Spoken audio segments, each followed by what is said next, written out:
Hi, everyone, and welcome back to Everyone Watches Women's Tennis, a tennis podcast that is solely focused on the women's game, giving you regular updates about what is taking place on the WTA tour, both on and off the court. My gosh, it's been a while. I'm not going to say how long it's been because I don't know. I'm not going to make excuses about how long it's been. I've just been tired. Actually, I just made an excuse, so, but I'm going to address it, but not address it. It's been a while and we've missed some things because tennis moves fast. It moves so fast. But I just wanted to do a quick little episode since we're coming very close to the end of the year and things kind of ramp up in the last 6 weeks. So only 3 weeks left because we've got the WTA finals starting on the 1st of November. But things have ramped up quickly. After the US Open, it's just tournament after tournament after tournament. So things have been moving. And I'm sorry I haven't been around to keep you updated on that. Yeah, I engage in too much tennis that I get to a point where I am burnt out. And at this time of year, it gets like that. And also, I think this is my excuse every single time I say this. Living in Australia, waking up to watch matches, or just sometimes it's not even waking up. It's your whole day, you need to organize around how you can watch matches and still function as a human being. So that's taken its toll, but for the love of the sport, it's worth it. And I will say, note to any North American or European people complaining about the tennis when it comes to Asia for this last 6 weeks, please don't. It's only 6 weeks. You'll survive. Some of us have to deal with this for majority of the year. All right. But as I've said, so much has happened in tennis, as it always does. If you blink in tennis, you'll miss so much. People would have won 50 titles. Someone would have dropped out of the top 10. Someone would have changed coaches. Someone would have rehired their coach after dropping them. Just a lot happens. So we've missed a little bit, but it's fine. I'll do a quick catch up. I have been watching. I've been watching a lot. I've been watching the tennis. I just haven't been doing my journalistic due diligence of keeping you guys up to date and informing you of the goings on. So I am very, very sorry about that. And also in terms of more podcast related things, I have taken a break from Instagram because I don't really like social media, but also I don't know which direction I want that Instagram page to be. If it's short form or long form content. And if it's short form, I don't think I can keep up with the kids. Even though I'm 24, I just don't get it anymore. And yeah, I don't know which direction I want to go with the Instagram. And I don't even know if I want to run it myself. I think I'm going to hire someone. And by hire, I mean pay my little brother pennies a week to run it for me. Once that happens, I'm sure you'll be able to notice a difference in the content. And also, I know I've been saying so much about this YouTube channel. I am having so much trouble with some of the technical things, which is weird because I'm pretty good with computers, but I am trying to sort out the technical parts of it. But it will come. It'll come very soon. I keep saying very soon. It'll come soon. I'm trying my best. I'm just thinking of my checklist. Have I said everything I wanted to say before we get into what a lot of people are here for, which is tennis information, tennis talk? Oh, yes. I haven't even discussed what this episode is going to be about. So for this episode, as you can see, I'm a bit out of practice, but I hope you enjoy it. I hope I can edit this well enough that you don't see how out of practice I am, but we shall see. But this episode is just going to be a fun episode. Like I said, I'm just going to do a little catch up of the tournaments that have been played since the US Open till now. And then I'm going to do a section where I'm rating player seasons out of 10. So I'll be doing the top 10 and then another select 8 players I picked that I think, I don't know, deserve to look at their season a little bit in depth. And then I'm going to give out some 2025 season awards. I know the season hasn't ended yet. We still have a few more tournaments that are being played right now. And then we also have the WTA finals. So that's a caveat. So to start off with just a quick catch up and overview. So we'll start from the US Open. So we have Aryna Sabalenka won the US Open. Thank goodness. I said to my family, if this woman makes the final of the US Open and does not win, I would need her to pack her bags and just leave the tour for a year, which is very, very dramatic for, one of the best players on tour, but whatever. She, yes, ended up winning her 21st title, 4th Grand Slam, 2nd US Open Slam, and she won her third major final this year. So I'm glad she wins a major as world number one and also finishes the year with a major, because I think looking at the year she's had, it's been a great year. But in tennis, if you don't win that final match, if you don't win all 7 matches, you're still a loser, that comes out really harsh, but a final's really, really good. But I think when you're the world number one and you've won Grand Slams before, it's not enough anymore to make finals and to be losing them in 3 sets as well. So I'm glad at least her season is capped off with a major. And also, separate from like Aryna herself personally, $5 million US. That was the prize money. That is the most prize money ever at a women's tournament. 5 million USD for the winner. And the runner-up, I think, got like 2.5 million USD, which as an Australian, that is still more than what the winner of the Australian Open got. But let me not go into those numbers because, you know, sometimes it's hard to comprehend. In that US Open final, she did that by beating Amanda Anisimova, which was sad to watch Amanda be losing her 2nd Grand Slam in a row. It was 2 things.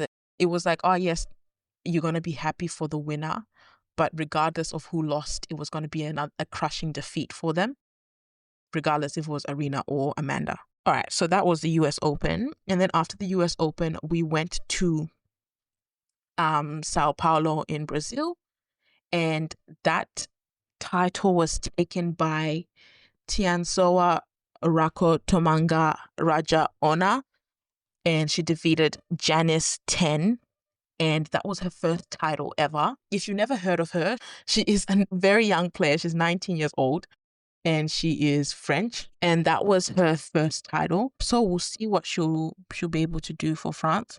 And her name, I'm going to learn how to say it a bit more fluently.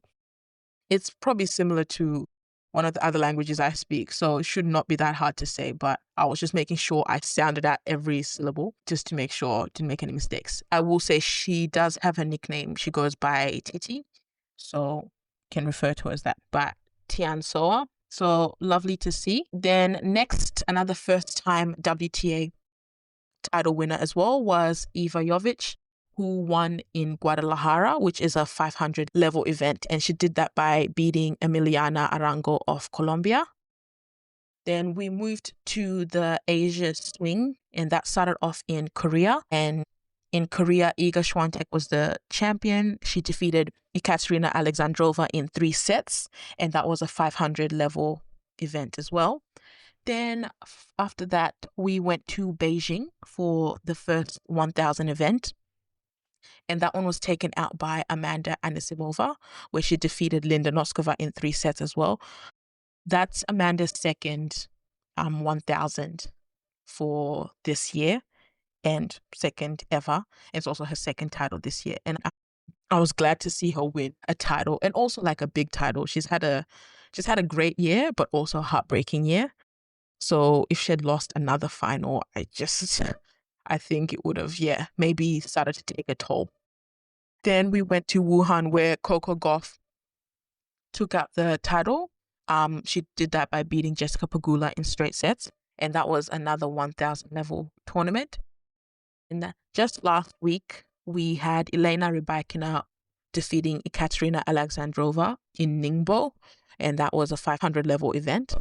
And then most recent tournament was in Osaka, 250 level event, where Leylah Fernandez defeated youngster Teresa Valentova, and that was in 3 sets. And that is where we're up to. And then currently there are 2 tournaments being played. We've got one in Tokyo, and that's a 500 level tournament. And then the other tournament being played this week is in China, in Guangzhou, and that is a 250 level tournament. So keep you up to date with the winners of that one for our next episode. All right. As I mentioned, we'll be discussing players' seasons or giving them a rate out of 10. So 10 being the best season for them, and then one being just horrendous, just the worst it could possibly have been. And on this scale, explaining the scale is a bit difficult because it's essentially going player by player and what the expectation and level is for specific players. So it's not like we're measuring them against the best year in tennis that's ever been, which was like Steffi Graf doing the Golden Slam. So that's winning all 4 slams and also the gold medal at the Olympics. That's not what I'm measuring them up against, because that's very, very difficult to match. Essentially, I'm measuring them up against themselves, their potential, but also their history and the expectations. Expectations they've put on themselves, but expectations we have of them. Because I think some players, you have high expectations. And even if they achieve something, depending on who they are, it might not be enough. So that's where I'm coming from when I give these ratings. We'll start with our top 10 players. I'll try and do this as quickly as possible. I thought it was going to be fast, but I wrote a lot of information. So we'll start from number 10, going back to number 1. First player I have here is Ekaterina Alexandrova, who is a debutante to the top 10. This is her highest ever career ranking. And I'm really glad to see it. She's one of my favorite players on tour. Yeah, you probably might have noticed in other episodes because I refer to her as ECAT.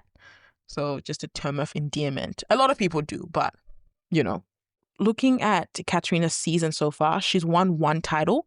That was in Linz, Austria. That was a 500 level event. That was earlier this year, around March.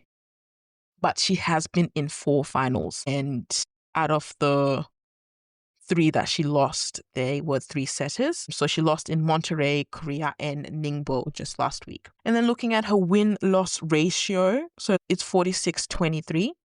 And that's about 67% of a win percentage.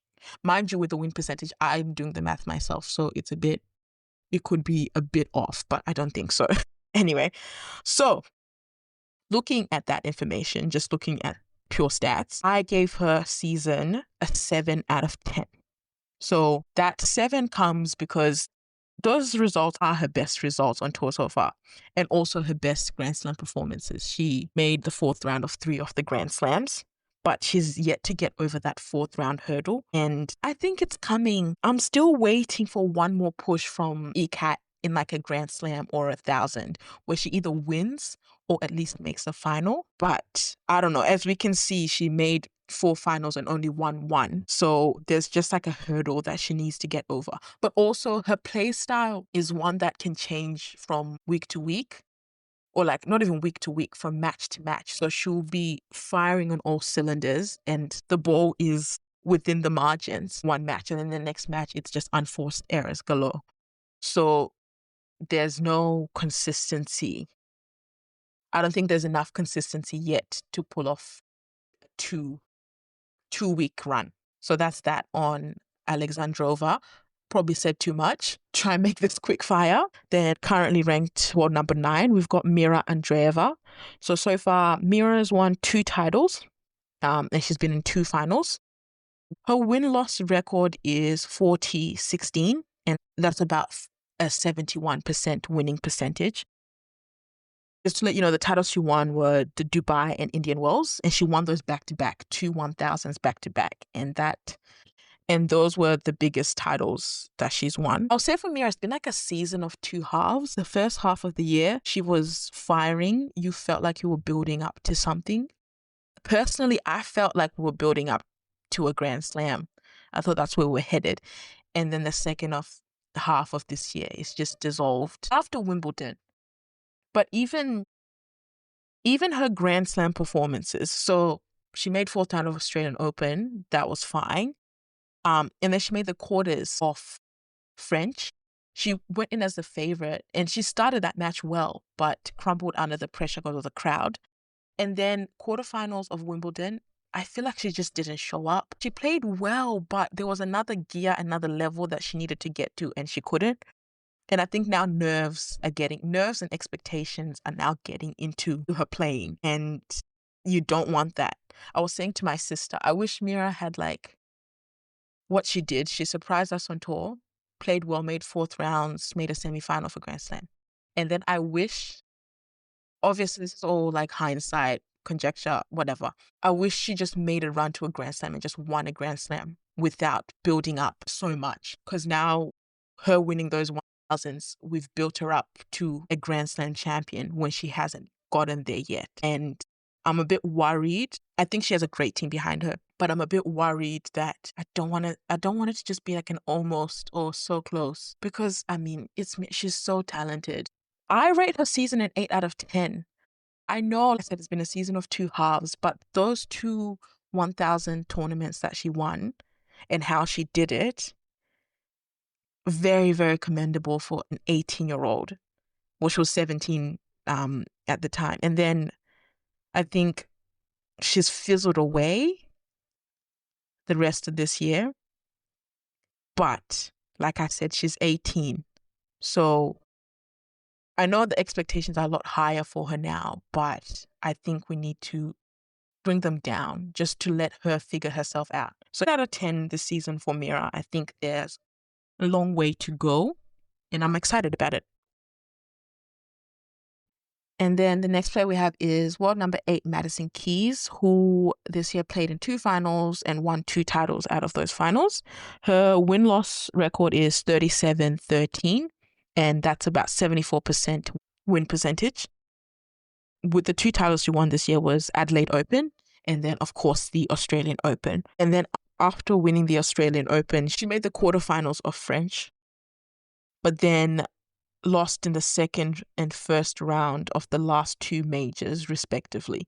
So again, similar to Mira, a year of 2 halves. And this later part of the year, she's been hindered by injuries. So that is something to look at. But saying all of that, I think I give her a 7.5 out of 10 for her season. The biggest reason is because she finally won that Grand Slam. And she did it in really, really impressive fashion, beating world number 2 and then the world number 1. So it's hard to pass that. But other than the earlier wins in the year in Adelaide and in Australia, it's been like a pretty lackluster year or the finals. So that's where, for me, Madison Keys stands about 7.5 out of 10.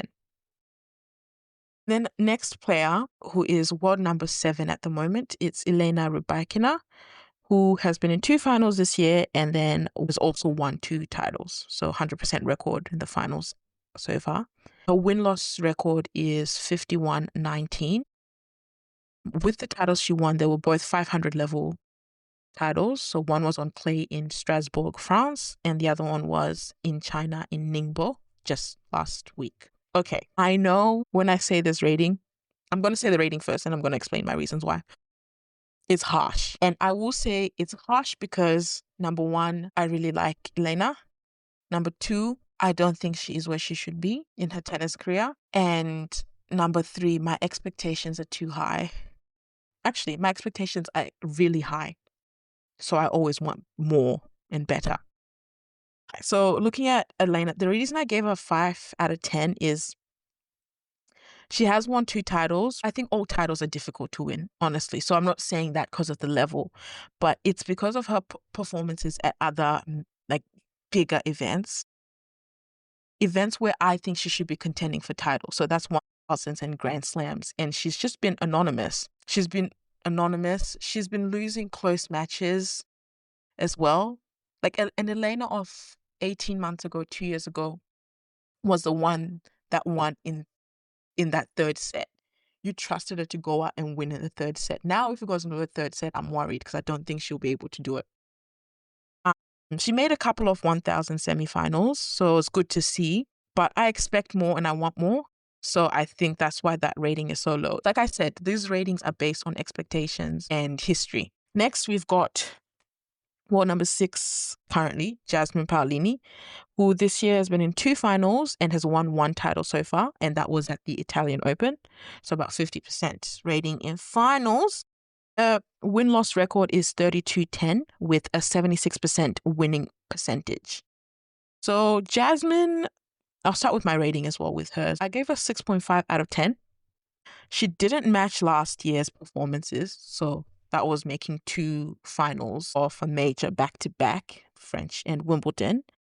but she was still consistent enough in her tennis to maintain the top 10 spot. And she also cemented it by winning another 1,000 tournament. When she won last year in Dubai, a lot of people were saying that's just like a fluke. So I'm glad she was able to keep her place in the top 10, but also win another big title.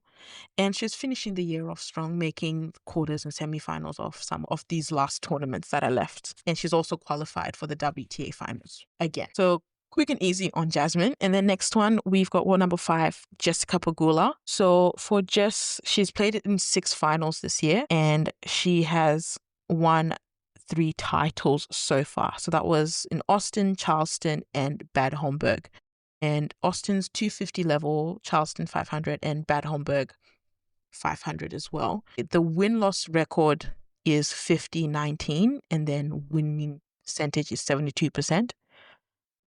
Looking at Jess, I rated her about a 6 out of 10 for her season. Again, this is so far because there are still the WTA finals to be played. So caveat that with everything I've been saying. For Jess, no big titles this season, and for the most part, mediocre major performances, except the US Open where she made the semis. And she hasn't, well, I was going to say she hasn't had a breakthrough with the majors yet, but she has, in that she's over that quarterfinal hump that she struggled with.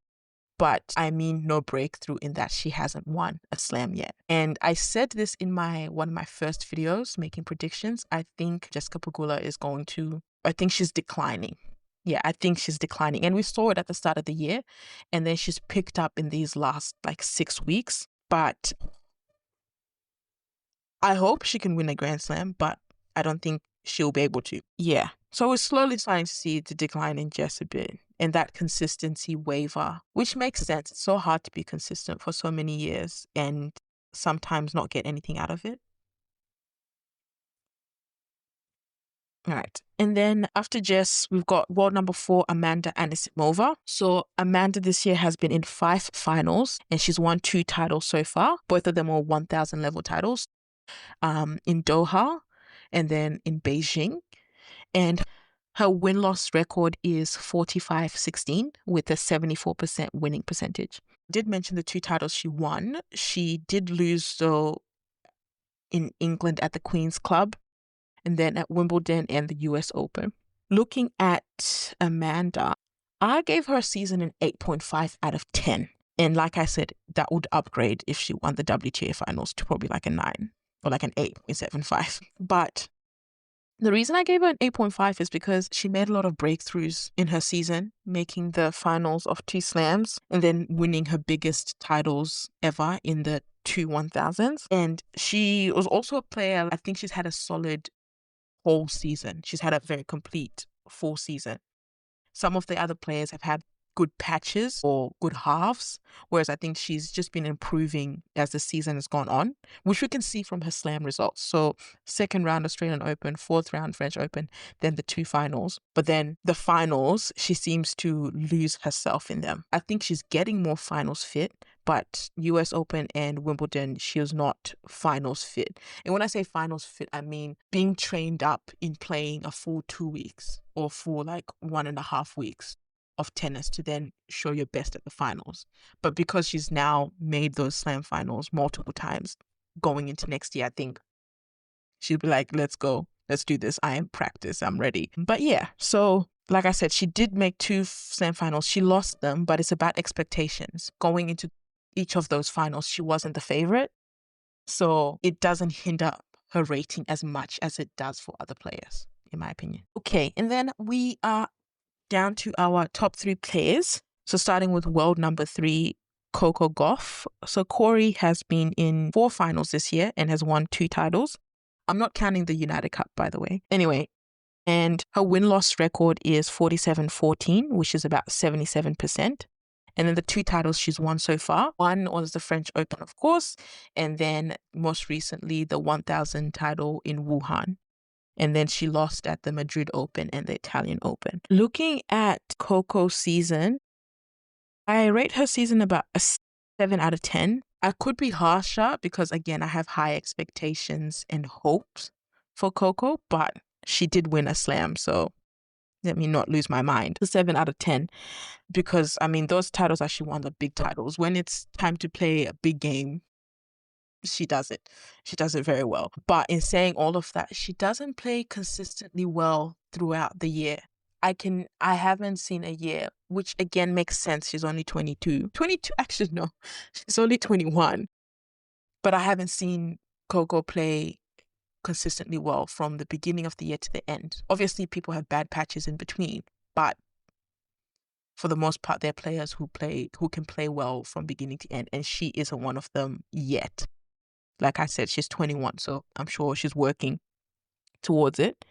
But like I said, she works in patches, and she works in really great patches, because when she is in a good patch or a purple patch, she wins big titles. Her slam performances, though, aside from the French Open win, were worse than the year before. So with the Australian Open, she made it to the quarterfinal, but in 2024 she made the semis, and then French Open she won, of course. Then Wimbledon she lost in the first round, and US Open she lost in the fourth round. So pretty okay, but expectations are quite high. So want to see what she'll do with them.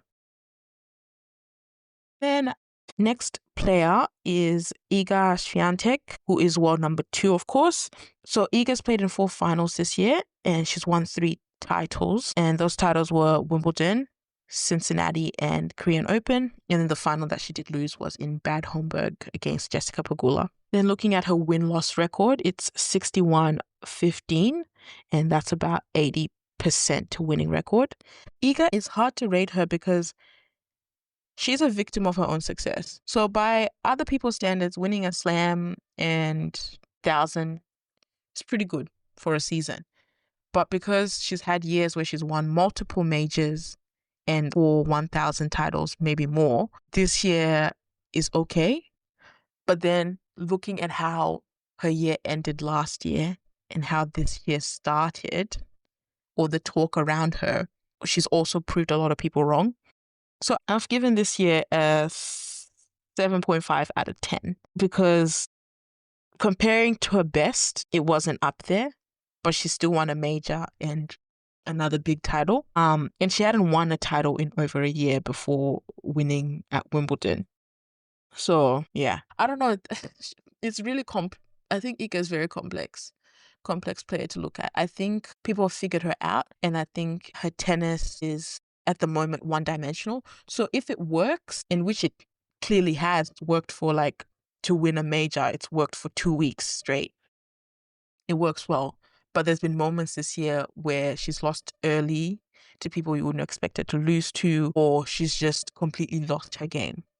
So I don't know. It's really hard to judge, but that's all I'll say on Iga for now. And then last player, number 1, of course, is Aryna Sabalenka, who has played in 8 finals this year and has won 4 titles. So that's a 50% record. And her win-loss record is 59-11 with a winning percentage of 84%. So the titles she's won so far are Brisbane, which is 500 level. Then she won 2 1,000s, one in Miami, one in Madrid, and then she won a major at the US Open. She did lose, though, at the Australian Open, Indian Wells, French Open, and at Stuttgart. So another one, this was hard for me to rate because I think she's definitely been consistent throughout the whole year. So starting from the Australian Open to the US Open, she's been consistent throughout the entire season, and she's done both. So she's met expectations quite well, but she's also fallen under the pressure of those expectations. And then she's won a lot, but she's lost a lot too in that. She lost 2 slam finals.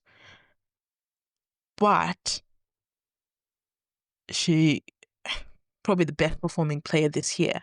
So I would have to give her a season, I'm tossing up between like an 8 or an 8.5 out of 10. I think because in 2024 she did win 2 slams, she was making slam finals. But different from Amanda Anisimova, these finals she should have been winning. She was the favorite going in. So that kind of hinders it more than it does for Amanda.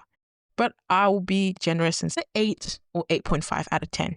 Again, if she wins WTA finals, that will get upgraded because that's a title she is missing. Ending with Aryna Sabalenka. for rating the top 10 players this year. And then I do have a few other players that are not in the top 10, but I think are quite key in the tennis. All players are key in the tennis ecosystem. So I don't want to say something like that. So I'll quickly go through them and just give them a rating out of 10. And then some of them I'll explain why. Some I won't. I'll just give a rating and keep it pushing. And then we'll finish off with my end of season awards. We'll just be quick. Don't even think I'll do too many explanations for that. Yeah. All right. So going to these other miscellaneous, they're not miscellaneous. Like I said, every player is important in the tennis ecosystem. We'll start with Qinwen Zhang, my birthday twin of October, represent. Qinwen this year, it's been a topsy-turvy year, but so 0 titles, 0 finals, 2012 win-loss record, and about 63% win percentage. I give her a 4 out of 10 for this season. And I think by her standards as well, she would probably agree. Her season has been hindered by injuries, so, it's difficult to say. And her performances at the slams have not been great. One quarterfinal, which was at the French Open, and then lost second round Australian Open, and then first round Wimbledon, and then didn't play US. So not too much to go off. And she's also fallen out of the top 10, but again, she hasn't been playing as much, so it's bound to happen. Then next player I have listed here is Emma Navarro, who this year has also fallen out of the top 10. She did win 1 title from her 1 final as well, with a win-loss record of 30-24 and 56% winning percentage. And to confirm, the title she won was in Merida, Mexico, and that's a 500 level event. Emma, I gave her 5 out of 10 for this season. It was relatively mediocre based on what she showed us last year, because she only betted 1 major result, and that was the Australian Open, whereas everything else she either did the same or a lot worse. And she rarely made the rounds that she was expected to make based on her seed. So if you're an 8th seed, you're expected to make quarterfinals, and she wasn't doing that. She regressed in a way, because last year she was WTA's most improved player, and then sometimes it's hard to match the results that you make in your first standout year, because in tennis they always say it's not the first year that matters, when you make a splash, it's actually the second year to see if you can match those results or do better. And this year she hasn't. But I also think with Emma Navarro, I think she plays better as an underdog. I think she's better in that range of being ranked between 10 and 25, but we'll see. And next player, big name, always in conversations, is Naomi Osaka. Naomi played in 2 finals this year, 0 titles. I will preface this by saying the first final she played in, which was in Auckland, she pulled out due to injury. She did win the first set 6-4, and then she did lose though in Canada in 3 sets to Victoria Mboko. And Naomi's win-loss record is 35-15 with a win percentage of 70%. Looking at Naomi's season, I rated it a 6 out of 10. I think she improved throughout the year. I think the start of the year was hindered a lot by injuries, but she's improved throughout the year. And then she made that big breakthrough finally that we've been waiting for at the Canada Open. I've been seeing it coming. Naomi hasn't, I think people were a bit impatient with her. I was waiting for that breakthrough, and we did see it at Canada Open, although she did lose. Same at the US Open, the semifinals, she'd lost, but it was kind of confirmation that that player's not gone. Because with tennis, a lot is obviously skill, but eventually it comes to the mind. But most importantly, it's the mind. And I think that's just what Naomi needs to fully fix, and she'll be back on her way. And Naomi, ever since her comeback, she's been steadily improving. But again, she's a victim of her own success, that people want things quick. They want the success quick. They want the titles quick. But she was gone. She had a child, and everyone has a different timeline. All right. And then the next, we've got Victoria Mboko. This year, Victoria played in 1 final and won 1 title. That was at the Canadian Open. I will say as well, she won 5 challenger titles. And then her win-loss record is 53-13 with a 80% win percentage. Again, it's a little bit skewed because for the beginning of the year, she played a lot of matches on the Challenger Tour. But for someone who was out with like knee injury, not this year, but the past couple of years, she needed those tournaments to work her way up. Victoria, I rated her year a 9 out of 10. That's the highest rating I've given. I think she had excellent debuts at the French Open and Wimbledon. She didn't go deep into the tournaments, like second weeks or anything, but she made a splash. And when I watched her against Qin Wenjiang at the French Open, she lost that match, but it felt like you were watching like a seasoned player, and then you remember how young she is. And then it makes sense that she lost. At some points, I was like, she shouldn't lose this match. But yes, she's the real deal. She also won that 1,000 title win in Canada. And that's what I was saying about my ratings. They're based on like expectations and pressure and potential.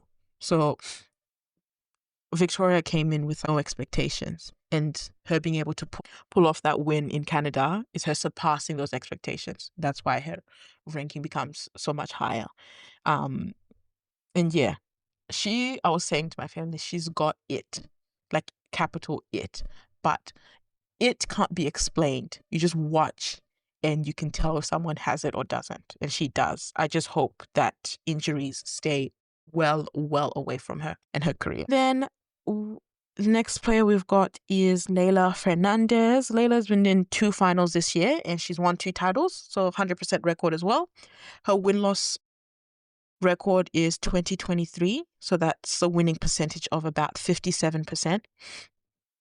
Leylah is finishing the year quite strongly, but I still rate her season 6.5 out of 10 because I think her Grand Slam performances were pretty quiet, and she's not consistent enough yet. But she's starting to improve tournament on tournament, and she's starting to beat better level players or better quality opponents. So people that are equal to her or better than her, she's starting to find a way to beat them, which is good to see. The next player here we've got is Jelena Ostapenko. So Ostapenko's in 2 finals this year, won 1 title, and that title was in Stuttgart. She won that against Aryna Sabalenka. Her win-loss record is 18-20, so that's a 47% win percentage. I'll be honest with you, I rate Jelena's season 3 out of 10. I think she's been anonymous at the Grand Slams, and she didn't make a 4th round of any tournament since the Italian Open. Saying all of that though, there have been a couple of injuries here and there, so that does obviously hinder your season. But yeah, she's still quite young in terms of tennis. She's essentially where you're meant to be at your peak, which is 28. So we'll see. I love watching Ostapenko play because you never know what you're going to get. And I think that's part of the problem. You never know what you're going to get. So there's no consistency tournament on tournament or match for match. Right. Then another big name that people like to talk about, I've got Emma Raducanu. So Emma has won no titles this year and has been in no finals.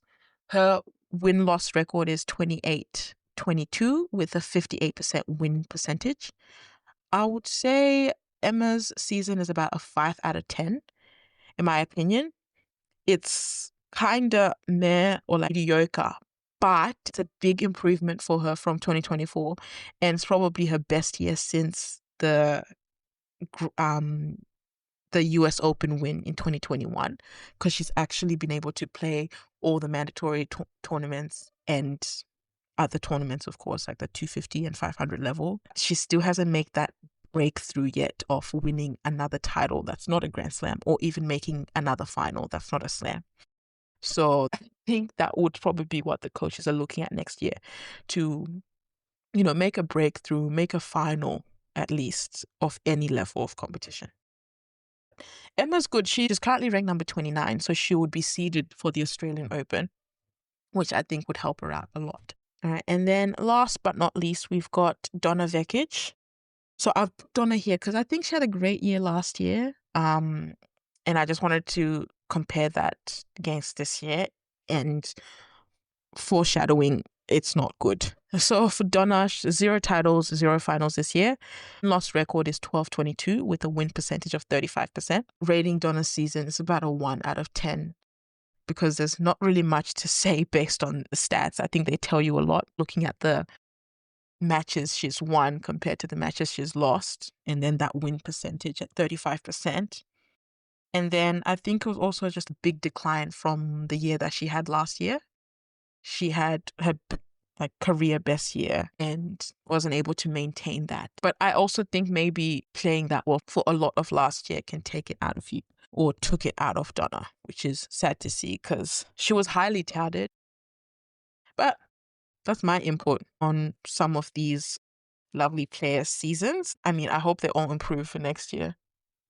It's not much else you can say. And also, I think tennis players sometimes, I hope they do this, because I do this for them.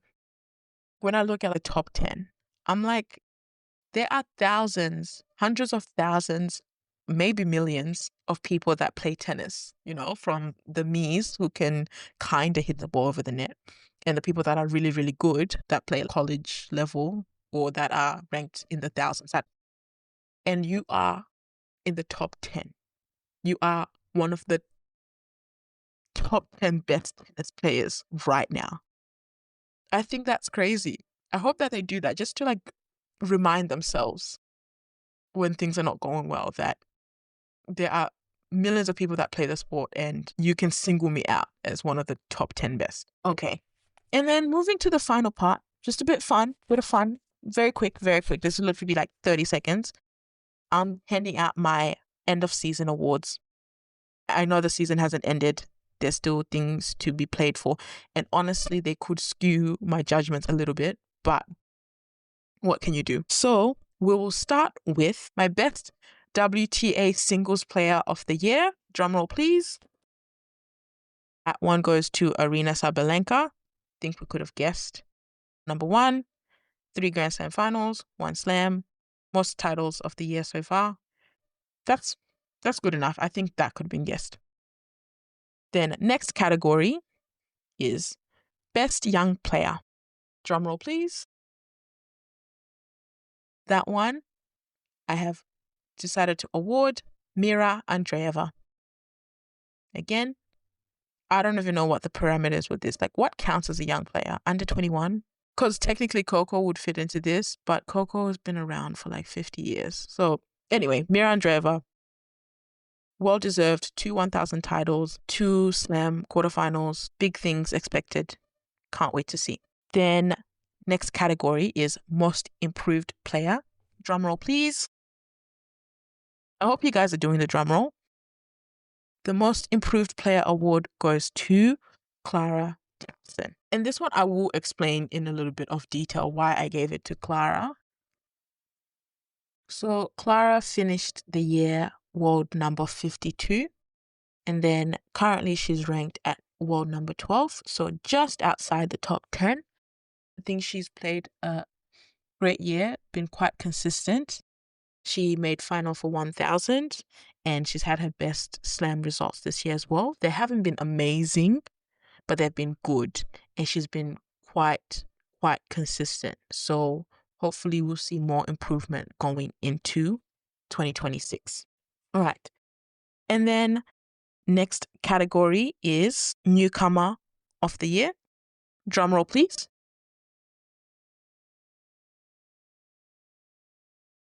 That goes to Victoria Boko.